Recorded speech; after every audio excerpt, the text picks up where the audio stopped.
आपका स्वागत है आपके चैनल स्टडी पीसीएस 1 में। देखिए, आज हम लोग ये प्रधानमंत्री के बारे में इस वीडियो में देखेंगे। तो जितने भी क्वेश्चन बनने के चांसेस हैं आज इसी वीडियो में हम लोग देखेंगे। देखिए, हमारे एग्ज़ाम में काफ़ी बार प्रधानमंत्री, राष्ट्रपति, उपराष्ट्रपति इन सब के क्वेश्चन बनते हैं। तो आज इस वीडियो के माध्यम से देखिए प्रधानमंत्री के पहला क्वेश्चन देख रहे हैं इस वीडियो में। तो प्रधानमंत्री वास्तविक कार्यकाल का ये प्रधान होता है। मतलब देखिए, अब प्रधानमंत्री जो होता है, जो जितने भी कार्यकाल मतलब उनका जो सरकार का हेड प्रधानमंत्री को माना जाता है। तो जो भी कार्य होगा वास्तविक कार्यकाल का इसे प्रधान होता है या प्रधान माना जाता है। मंत्री राष्ट्रपति के प्रसाद पर्यंत अपने पद पर बने रहेंगे। जो मंत्री होते हैं वो राष्ट्रपति के प्रसाद पर्यंत अपने पद पर बने रहते हैं। कि इनकी नियुक्ति कौन करता है? तो देखिए, इनकी नियुक्ति तो राष्ट्रपति करता है, लेकिन किसके कहने पे नियुक्ति होती है? प्रधानमंत्री के कहने पर उन लोगों को मंत्री नियुक्त किया जाता है जिनको प्रधानमंत्री कहेगा राष्ट्रपति से कि इन लोगों को मंत्री नियुक्त किया जाए। तो राष्ट्रपति उनको मंत्री नियुक्त करता है। तो इसमें यहाँ पर क्या है? मंत्री राष्ट्रपति के प्रसाद पर्यंत अपने पद पर बने रहेंगे।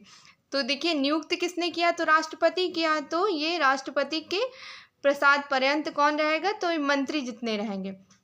मंत्रिपरिषद लोकसभा के प्रति सामूहिक रूप से उत्तरदायी रहेगी।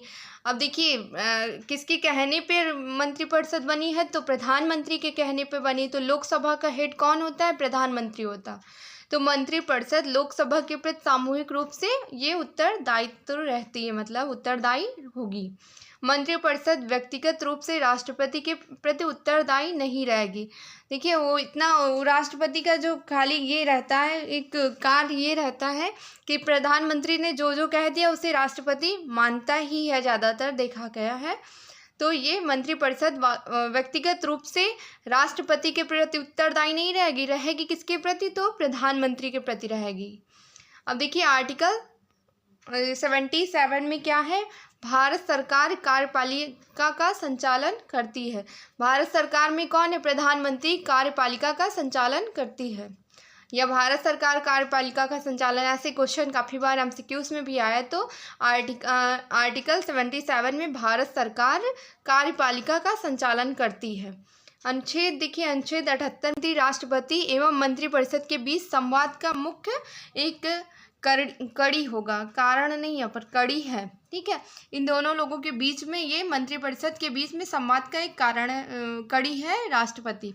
आर्टिकल 78 में ये प्रधानमंत्री राष्ट्रपति को विभिन्न अधिकारियों के नियुक्ति 78 में ये प्रधानमंत्री राष्ट्रपति को विभिन्न अधिकारियों के नियुक्ति हेतु परामर्श देगा। अब प्रधानमंत्री क्या करेगा? मतलब बातें क्या है, जैसे कि कुछ भी कार्यकाल होगा तो वो पहले ही राष्ट्रपति को बताएगा कि ये कार्य करना, किन किन लोगों को नियुक्त करना, तो ही राष्ट्रपति उन व्यक्तियों को नियुक्त करता है। तो जैसे महान्यायवादी, महानियंत्रक, लेखा परीक्षक, संघ लोक सेवा आयोग के अध्यक्ष, चुनाव आयोग, वित्त आयोग के अध्यक्ष एवं उसके सदस्य अन्य नियुक्ति से संबंधित जो भी रहेंगे उनसे परामर्श देता है। कौन देता है? तो ये प्रधानमंत्री का कार्य होता है कि प्रधानमंत्री कहेगा कि इन व्यक्तियों को इस पद पर नियुक्त करना है। जैसे मंत्रिपरिषद के व्यक्तियों को नियुक्त करने के लिए राष्ट्रपति से कहता है, वैसे ही महान्यायवादी, नियंत्रक, महालेखा परीक्षक के नियंत्रक सीएजी, संघ लोक सेवा आयोग के अध्यक्ष, चुनाव आयोग, वित्त आयोग के अध्यक्ष, इन सबको भी प्रधानमंत्री कहता है। राष्ट्रपति तो राष्ट्रपति इन सबको नियुक्त करते हैं। अब कुछ इंपॉर्टेंट पॉइंट है। देखिए, राष्ट्रपति बहुमत प्राप्त दल के नेता को प्रधानमंत्री नियुक्त करते हैं। जो लोकसभा में बहुमत प्राप्त दल के नेता हुआ है या किसी पार्टी का जो बहुमत मिली है उसका जो लीडर होता है उसे क्या प्रधानमंत्री नियुक्त करते हैं? राष्ट्रपति, उसे ही प्रधानमंत्री नियुक्त करते हैं। कौन करता है? तो ये राष्ट्रपति द्वारा किया जाता है। यदि किसी दल के पास स्पष्ट बहुमत नहीं है तो राष्ट्रपति अपने विवेक का प्रयोग करते हुए सबसे बड़े दल का गठबंधन के नेता को प्रधानमंत्री बनाता है या बनाते हैं। देखिए, राष्ट्रपति क्या करते हैं? अपने देखते हैं कि इस योग्य ये है तो उसको अपने विवेक का प्रयोग करके उससे क्या बना देते हैं? प्रधानमंत्री। दल गठबंधन के नेता को बनाते हैं। दो दो पार्टियां बन गई और वो गठबंधन की सरकार हो जाती, और उसका जो हेड होता है, जिससे राष्ट्रपति को लगे कि हाँ ये प्रधानमंत्री योग्य है, वो अपने विवेक के अनुसार उसे प्रधानमंत्री नियुक्त कर देते हैं। देखिए, मोहनदर ने श्रीधर विश्वनाथ नंद को ऐसा प्रयोग किया था, मतलब ये मोहनदर ने श्री विश्वनाथ विश्वास को ये श्रीधर विश्वनाथ नंद को ऐसा प्रयोग किया था, मतलब इनको ये मतलब प्रधानमंत्री बनाए थे। अब गठबंधन प्रधानमंत्री कौन कौन थे? तो पहली बार गठबंधन के नेता कौन हुए थे? चौधरी चरण सिंह। ये कब हुए थे? 1979 में चौधरी चरण सिंह थे। और उस टाइम जो प्रेसिडेंट थे, राष्ट्रपति थे, वो नीलम संजीव रेड्डी ने मतलब ये राष्ट्रपति थे उस टाइम जब ये गठबंधन के प्रधानमंत्री बने। तो उस टाइम राष्ट्रपति कौन था? तो उस टाइम राष्ट्रपति नीलम संजीव रेड्डी राष्ट्रपति थे। अब विश्वास मत प्राप्त नहीं कर सके वो प्रधानमंत्री कौन थे? तो देखिए, चौधरी चरण सिंह पहले थे, पीवी सिंह देव चंद्रशेखर ये थे 1990 में, पीवी नरसिंह राव 1991 में, अटल बिहारी वाजपेयी 1996, एच डी देवगौड़ा ये 1996, आई के गुजराल ये 1997 में, अटल बिहारी वाजपेयी 1999 में। ये विश्वास मत प्राप्त नहीं कर सके ऐसे प्रधानमंत्री ये थे।